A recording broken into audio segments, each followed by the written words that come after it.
If you ever wanted an SUV and money was absolutely no object for you, then this should be in the top of your list.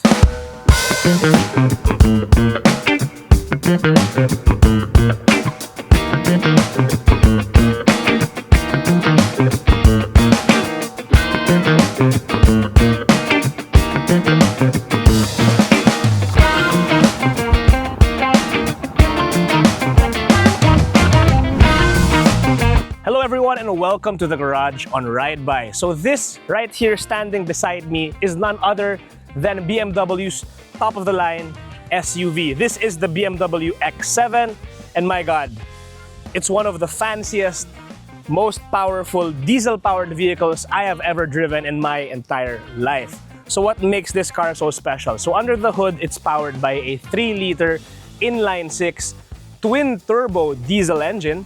Meron siyang 48-volt mild hybrid system and combined it produces 352 horsepower, 720 Nm of torque. So grabe yung acceleration niya, sobrang lakas. It's unlike any other diesel vehicle I have driven before. So I mentioned this car has a hybrid system. Pero it's important to note guys that it's only a mild hybrid system. So hindi siya capable of powering itself with pure electric power. And as a consequence, it's not qualified for any coding exemptions here in the Philippines. Nevertheless, you get a very capable powertrain. You get BMW's xDrive all-wheel drive technology. So napakalakas ng torque, napakalakas ng capit thanks to these 21-inch Pirelli P0 tires which are really amazing on road. So this car also has 2-axle air suspension. So ibig sabihin, you can adjust the ride height, pwede na siyang itaas at ibaba depending on your preferences, and it's also particularly useful when you're loading things in the back. So yung mga mabigat mong gamit, you can just lower the suspension for you to make it easier to carry things in the back. But before we dive into the details, let's take a step back and admire just how gorgeous this SUV is. So styling-wise, here up front, kita natin we get BMW's signature kidney grille here and sleek-looking headlights and auxiliary lights down here. So these are actually your daytime running lights and these are your headlight unit. Napakalakas ng ilaw niya sa gabi, guys. It really illuminates the road ahead. Moving on to the side, your iconic BMW X series styling carries over, and these beautiful two-tone alloy wheels which are 21 inches wrapped in Pirelli P0 high-performance road tires. So kita niyo yung tread is very road-focused and very performance-oriented as well. So moving on to the sides, you get a chrome cladding here, which is very subtle, not overly loud, typical with BMW's vehicles. And functional roof rails, of course, as you would expect from the X series of SUVs. Moving on to the back of the X7, you get very minimalist but elegant styling. There's minimal chrome over here and two-tone bumper here at the bottom, LED taillights, and guys, real exhaust tips here at the bottom. Hindi siya fake hindi siya fake garnish. There's a real exhaust tip on either end. And about the exhaust later, as we're driving along, you'll notice that this car makes quite an interesting sound because it is a 3-liter inline-6 turbo diesel engine. So that said, let's take a look inside and admire the beauty of the cockpit.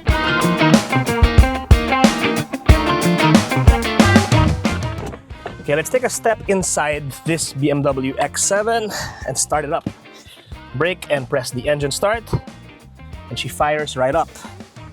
So I'm not gonna bore you guys with all the technical features and the numbers that you'll find in this interior because everything you will find in the world's best SUVs is present here. Instead, let's take our time and admire the fit and finish and the beauty of the craftsmanship of BMW. So up here, you get this, everything here is soft touch. There's not a single piece of hard plastic, not a single piece of fake cheap trim.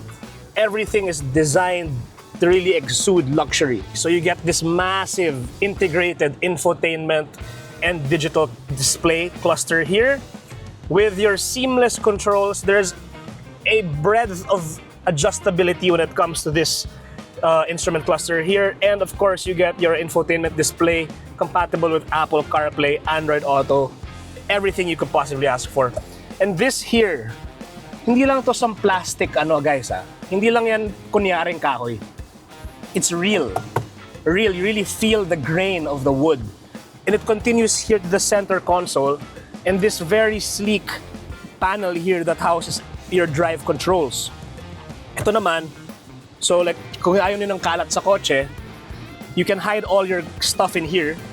Inside here, you get a USB-A and you get a wireless charger, 2 cup holders, and a nice pocket here for you to put your wallet, your phone, or whatever. You also get your traditional old school 12-volt cigarette lighter type outlet. And the nice thing is, even with your phone and your wallet and all your stuff in here, pwede na siyang isara. And it's away from sight. Sobrang linis tingnan talaga. And this one naman here, center console, ang laki niya. Ang dami niyo pwede ipasok dyan. So there's a button here, you can open just one or two. So you open just one or you open both. So you can see, you can put so many things in here. You can even put a small bag. And there's a Type-C charger as well inside here. So yeah, closing it, this is like that. Okay, so now let's talk about the seats, because you'll be spending the most time in this car seated on these very plush and beautifully crafted seats. Now I have to go down to show you all the features kasi sobrang dami talaga. So of course you get your usual cooling heated seat functionality, all of which can be accessed through the climate controls on the screen over here. But yung talagang star of the show natin when it comes to the seats is just how adjustable they all are. The seats have 10 ways to adjust, no? So apart from your usual recline and then your forward and back and your up and down, you also have upper and lower bolster adjustments, no? So this thing here, lumalabas yan, so parang may leg rest pa for as you're driving. And ito naman, this half part of the seat can go up and down for, you know, if you want more lumbar support. Ganyan, ang galing, oh. So like if you're driving spiritedly, let me hop back in to demonstrate. So if you're driving in a spirited manner, you want to have medyo sporty seating arrangement, you can retract the lower bolster all the way, and you can have this thing more upright, like that, and have the seat upright like this, and you have a very commanding driving position. You can also adjust the tilt of the seat. So if you like it, you know, like tilting back or tilting forward, pwede rin. So such an amazing suite of adjustability when it comes to the driver and passenger seat. So both driver and passenger, ganun yung level of adjustability.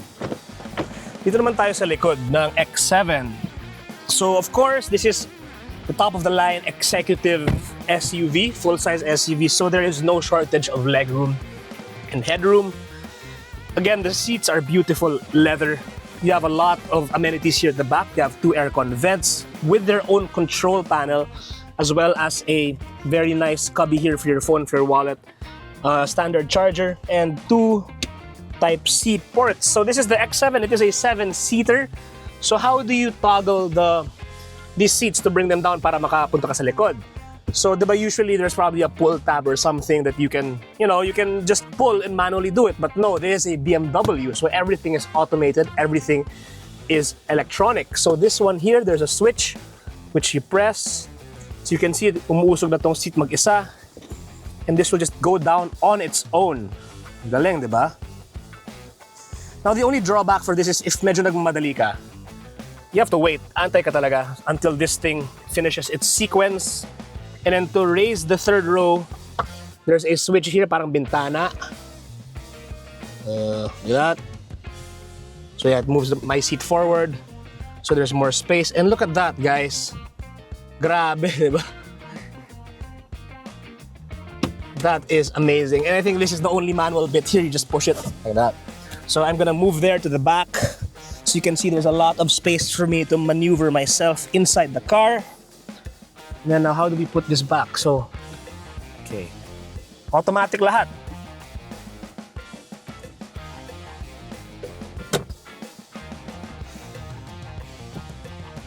Galing, no?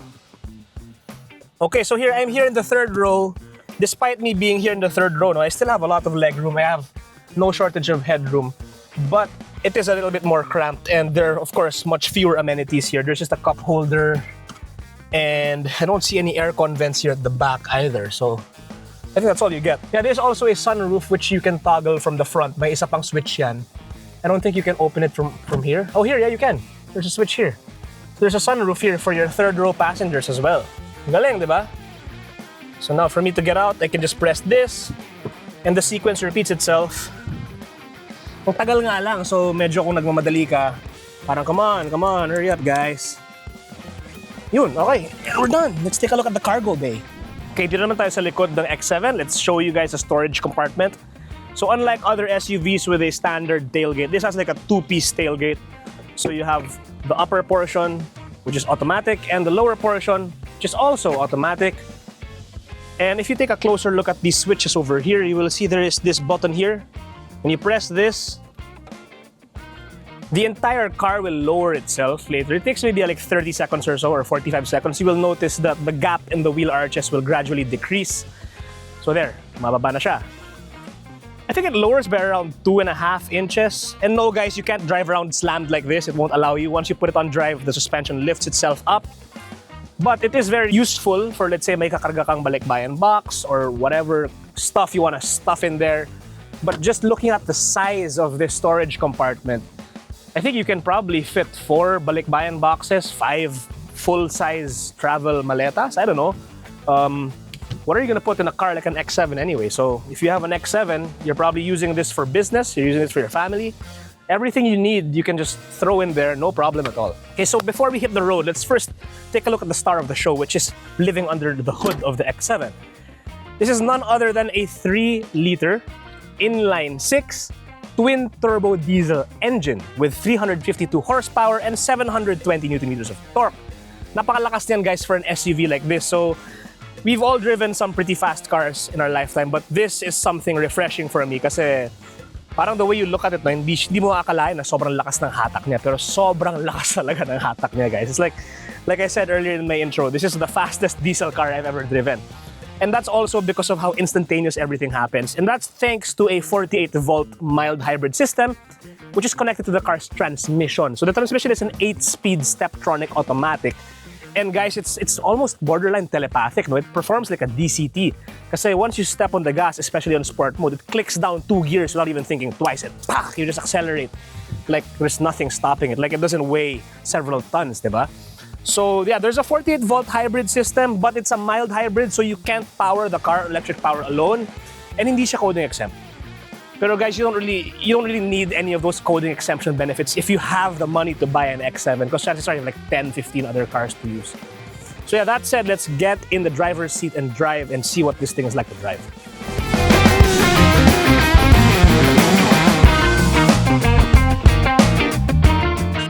Okay, so we are now behind the wheel of the BMW X7, and you know, BMW's cars have always had this reputation of being the ultimate driving machines, and that rings true across the board from the base model 1 series to the top of the line 7 series to the performance-oriented M cars, and of course with the BMW X7, that is true as well. And we are here crossing some flooded roads here in Cavite. And you can see that this car really takes it like a champ, no? One thing that I really appreciate about BMW, in all the BMW cars that I have driven, from the early E36 to the current generation cars of the brand, no, grabe talaga the way they dial in the driving dynamics of their cars. So right now, I have the X7 on comfort mode, and these twisty roads here in Cavite, parang wala eh. I don't feel the G-forces, I don't feel the body roll, everything is so dialed in. And 90% of people who own the X7 are chauffeur-driven individuals. And wow, swerte na inggit ako sa mga drivers nila because they get to drive a remarkable piece of engineering. So this car, as I mentioned several times in this video, is a 3-liter twin-turbo diesel engine. And the torque is just phenomenal. 720 Nm of torque is just insane. And the way it pulls you back in your seat when you step on that accelerator is unlike any other diesel vehicle I have ever driven before. So as I will demonstrate as these roads here open up. So Mr. Cameraman, you might want to hold on a bit. So see, there, you see that? You see how much pull that thing has, right? Grabe, diba? And that's just, you know, largely because of it's a diesel, it's so torquey, and it also has a 48-volt mild hybrid system. But more than just performance and numbers on a spec sheet, the way BMW puts that power down to the ground is something else. Because this car has the xDrive technology, the 4-wheel drive system of BMW, which can be found from a lot of its models from the 3 Series or the 5 Series. Even the M cars have the xDrive technology. And I think it just might be one of the most sophisticated and one of the most practical and functional all-wheel drive systems in the modern era. So suspension-wise, this thing has air suspension. You can lower and raise the ride height for you to make it convenient to haul things in the back. And that also results in a ride that's extremely compliant and is sort of, dynamic. Parang feeling ko it adjusts the damping and everything, yung laro ng suspension in real time as I'm going over bumps. And like dito sa Philippines, ang dami natin mga pothole-laden roads like sa EDSA pa lang, and even all the service roads around Parañaque and Muntinlupa. Talagang they're far away from perfect, but this car makes those potholes and those road imperfections nearly indistinguishable kasi parang you're just floating over them. And another thing that you will notice once you step inside this car and when you drive it is just how quiet it is. So there's no NVH whatsoever. So right now we're about to go over a gravel patch here in this part of Cavite. Parang wala, like, look, no sounds at all. This is a rough road, guys. It is not a paved road. And there's nothing. You hear nothing through the cabin. And that's thanks to all this insulation that lives behind the door panels. And you'll notice that the glass is double paned. So dalawang layers of glass siya with a film in between, I think. So that serves as a sound deadening for really amazing NVH in this car. You don't hear any noise, no vibrations, and no harshness on the road as you're driving, regardless of what terrain you're on. Later on, as we go onto the highway, I'll demonstrate to you the different modes of this car. Right now, we have it in comfort mode, and you'll notice that the suspension is compliant, it's soft. Once you flick it on comfort mode, the screen says balanced setting. So that's exactly what it is. It's the perfect combination of performance when you need it, comfort all throughout as you're driving, and just very well-mannered characteristics as you're driving on normal roads. And the suspension is softer in this setting.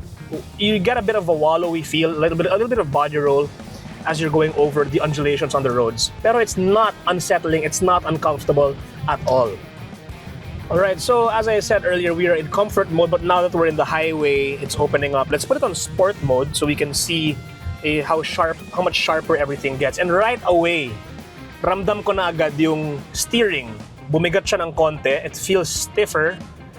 The car feels more planted. I don't know if something happens to the suspension or if it's just my imagination, but the steering is a bit heavier, the revs are a bit higher, everything feels a bit more tight, no? And then when you step on the accelerator, it's pretty much instantaneous.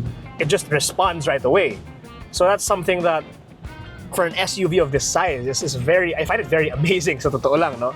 So this thing can accelerate from 0 to 100 kilometers per hour in under 6 seconds. BMW says 5.9 seconds. And because it's a diesel with a 48-volt mild hybrid system connected to the transmission, chances are kahit fully loaded ka with 7 passengers and cargo, it will still accelerate that hard, which it just blows my mind how crazy that is for a car like this. But if, let's say, nagsawa ka na sa performance mode and you want something more relaxing, you can go to Eco Pro, and that is efficient driving. So right now the revs have dropped, the steering is lighter, and I'm just coasting with my foot off the throttle, and it's not really decelerating much. So that's more for efficiency and for, saving fuel. Even if you have a car like this, saving fuel isn't really on your mind, but you can if you want to, and that's good to know, right? So let's stick it back to comfort mode, which is the balance setting, which is ideal for everyday driving. As we talk about the ergonomics of the BMW X7. So the BMW X7 has, I mentioned a while ago, just how adjustable everything is, and that's great because regardless of how you like to drive, there is a position for you in this car. So like sanay ako sa medyo mabababa, mga hatchback, mga sporty cars. I have that in that setting right now. My seat is a bit low and tilted back, and I have my steering wheel raised high up with it close to my chest. So that's ideal for me. But if you're used to driving SUVs, if you're used to driving big vehicles, you can also have that setting dialed in for you. So as I was giving you guys the walk around of this car earlier, I showed you guys the massive 21-inch wheels.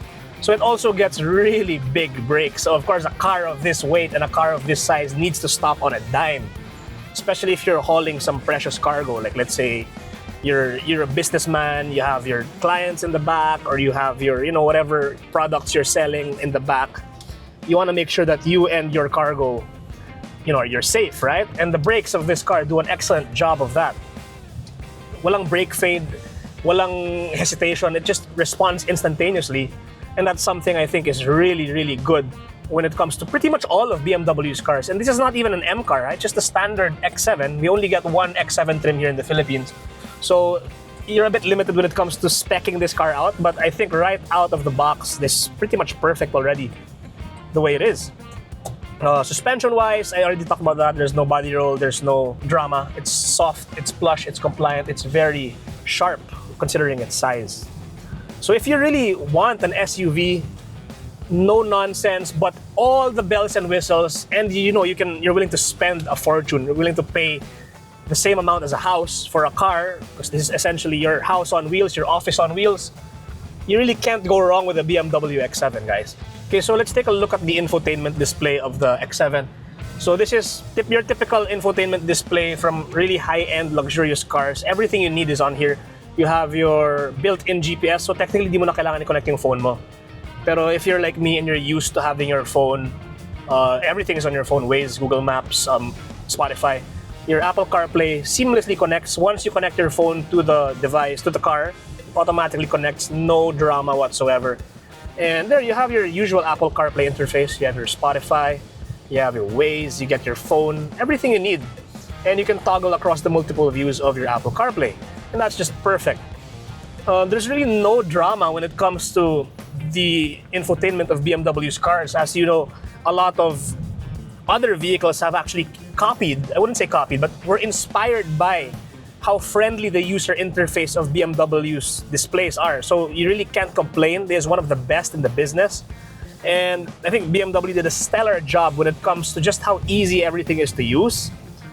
Kasi diba, yung mga ibang kotse dyan, kailangan mo pa ilabas yung owner's manual para i-toggle yung mga display. Nasaan ba yung climate control? Nasaan ba yung mga modes? How do I disable this, enable that?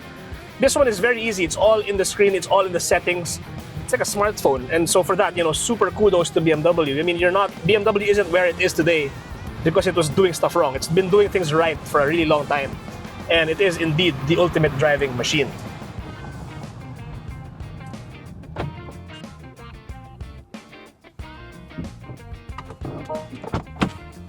Wow. This is one of the few cars that talaga makes you feel so fancy. You can look at it two ways. No? You either feel super fancy driving this, or it makes you feel poor because you'll never really be able to afford a car like this. So that said, let's talk about the ratings of the BMW X7. Performance-wise, it's insanely powerful, insanely punchy. 700 Newton meters of torque is more than anyone could ever ask for, especially in a family SUV like this. So hands down, 10 out of 10 performance-wise for the BMW X7. Handling-wise, you get these amazing Pirelli P0 tires, amazing air suspension. It doesn't feel like you're driving an SUV. It's like you're driving a luxury sedan, a performance sedan at that. So because of that, I'm gonna have to give it a 9.5 out of 10. 0.5 away simply because of how heavy this car is. And that's not its fault. It's just so luxurious. It has to be that heavy. Styling-wise, look at the styling of the X7. It's eloquent, it's luxurious, it's well-appointed, it looks very sophisticated. But I don't know, if you're like me and probably like you guys who like performance cars, it looks a bit soft, diba? Parang, if you've seen the X7M, that looks really crazy. Like, it has some carbon and aero bits. But of course, this is not the M, this is just the standard X7, and it's the only one we get in the Philippines. So styling-wise, 9 out of 10. 9 out of 10 for styling. Next, we go to utility. So this is the biggest SUV in BMW's lineup. It's a 7-seater. It's very comfortable. You can put so many things in the back and still rock it from 0 to 100 in under 6 seconds. So utility, solid 10 out of 10 for this car. Now we move on to value for money. Seriously guys, value for money. If you have to ask, this car is 10,590,000 pesos. So out the door, you're looking at 11 million easily. If you're gonna pay for insurance pa, you're gonna pay for registration, and maybe you're gonna kit it out with some accessories, easily way above 11.5 million. If you need to ask, you probably can't afford, and neither can I, and most likely neither can any of us here at Ride By. So value for money, what can we say? What, 7 out of 10? 8 out of 10? Let's give it a 7.5 out of 10 for value for money. But overall, if you're buying a BMW X7, money is no object for you. You probably have 10 mansions, you have 20 cars. Your Sunday car is probably a BMW M3 CS or something like that. So this is just your utility, your business car for meetings and all that. So what can you say? It's the X7, it's the BMW X7. So I'm gonna give it a 9.5 out of 10 overall. So there you have it, guys. Thank you to BMW for letting us play with this car, for letting us experience this car. Thank you for watching. Stay tuned to the Garage on Ride By for the full written review. Like, comment, share this video with your friends, and subscribe to our channel. Thanks for watching, and I'll see you next time.